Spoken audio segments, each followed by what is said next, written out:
آپ نے فرمایا باپ تمہارا جنت کا سب سے بڑا دروازہ ہے، اس سے راضی کرو گے تو وہ دروازہ تمہارے لیے کھلے گا، اور اگر اسے راضی کیے بغیر مر گئے تو وہ دروازہ تم پہ کبھی بھی نہیں کھل سکے گا۔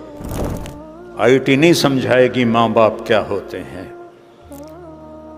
میرا نبی سمجھا رہا ہے ماں باپ کیا ہوتے ہیں، میرا نبی سمجھا رہا ہے کہ بیوی کا مقام کیا ہے۔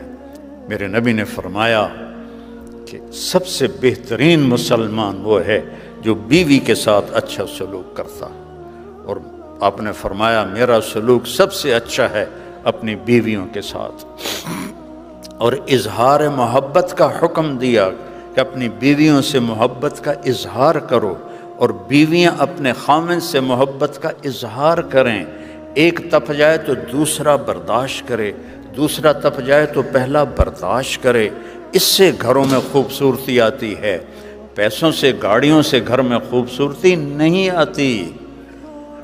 اب اگر آپ اپنی زندگیوں میں سکھ چاہتے ہو تو نبی والی زندگی لاؤ۔ یاد رکھو پیسوں سے گھر آباد نہیں ہوتے، پیسوں سے گھروں میں محبتیں نہیں آتیں، میرے نبی والے اخلاق ہیں، میرے نبی والے رویے ہیں، میرے نبی والی تعلیم ہے جو انہوں نے سکھائی، جو انہوں نے بتائی، ماں کا درجہ بتایا۔ یہاں تو ماؤں کو کوئی پوچھتا کوئی نہیں، اسے سک رہے ہوتے ہیں، باپ کو کوئی پوچھتا کوئی نہیں، جس نے پہلے آ کے یہاں ان کی بنیاد رکھی، اور ایک ایک کمرے میں 14 آدمیوں نے رہ کر یہاں بنیاد بنائی۔ آج وہ بوڑھا ہے اور اسے سک رہا ہے۔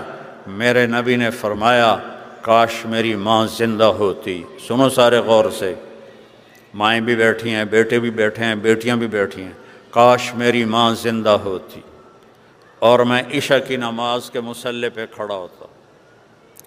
عشاء کی نماز مسجد میں باجماعت، گھر میں نہیں، مسجد میں باجماعت، اور سورۃ فاتحہ شروع کر چکا ہوتا، الحمدللہ رب العالمین شروع کر چکا ہوتا، تو میرے گھر سے آواز آتی محمد، تو میں نماز توڑ کے کہتا اماں جی میں حاضر۔